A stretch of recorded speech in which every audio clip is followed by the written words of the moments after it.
ఎందుకయ్యా నా తోడ పుట్టిన దాని ప్రాణం తీసావు అని ఏడ్చా.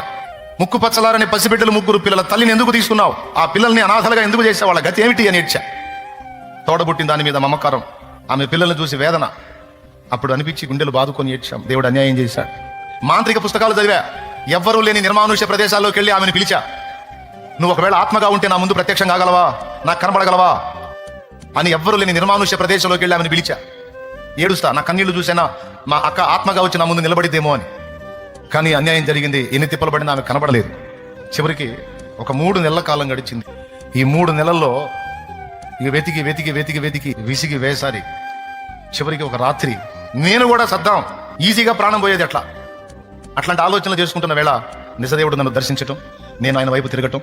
దేవుని మందిరానికి వెళ్ళిన తర్వాత ఆత్మ అనే దాని గురించి బైబిల్లో ఆదికాండం నుంచి ప్రకటన గ్రంథం వరకు ఆత్మ ఆత్మ ఆత్మ అని ఏ ఆత్మ కోసం నేను అన్వేషించానో ఆ ఆత్మకు సంబంధించిన సబ్జెక్ట్ అంతా బైబిల్లో చూశా.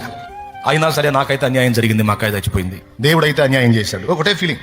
కానీ యేసయ్య దగ్గరికి వెళ్ళిన తర్వాత, ఆయన గురించి తెలుసుకున్న తర్వాత నాకు అర్థమైంది, దేవుడు అన్యాయస్తుడు కాదు, దేవుడు అన్యాయము చెయ్యడు. ఆయన చర్యలన్నిట సంపూర్ణ న్యాయం ఉంటుంది.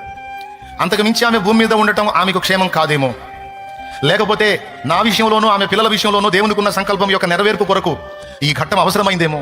మరణం అనేది నీకు నాకు గొప్ప సంగతి కానీ దేవునికి గొప్ప సంగతి కాదు. దేవునికి నేను కనపడుతున్నాను. 2002లో కన్ను మూసిన మా అక్కయ్య కూడా కనపడతానే ఉంది. నాకు కనపడట్లేదు కనుక పోయిందే అని నేను బాధపడ్డాను. కానీ దేవుడికి ఆ చింత లేదు. ఎందుకంటే మనం పోగొట్టుకున్న వాళ్ళు ఆయన కనపడుతున్నారు, మనం కనపడుతున్నాం. కాకపోతే భూగోళం అనే ఊర్లో మనం ఉన్నాం, పరదైస్ అనే ఊర్లో వాళ్ళు ఉన్నారు. అది తేడా. ఇప్పుడు తర్వాత దేవుడు చేసిన కార్యం చూస్తే, ఆమె తోడబుట్టిన నన్ను దైవ సేవకుడిగా దేవుడు ఏర్పాటు చేశాడు. ఆమె కడుపున పుట్టిన 3 పిల్లల్ని, ఆడపిల్లతో సహా సేవకురాల్ని సేవకులను చేశాడు. ఆ 3 పిల్లల మీద దేవుని ప్రణాళిక ఉంది. కొండవీడులో పరిచయం చేస్తున్నాడు అశోక్, ఇందాక ఆన్లైన్లో ఉండి ఇందాక దాకా వెళ్ళాడు. చీరాల్లో చేస్తున్నాడు అజయ్, కీబోర్డ్ కొడతాడు కదా వాడు. అద్దంకిలో పరిచయం చేస్తున్న పాస్టర్ రవి భార్య కూతురు, 3 సేవకులు.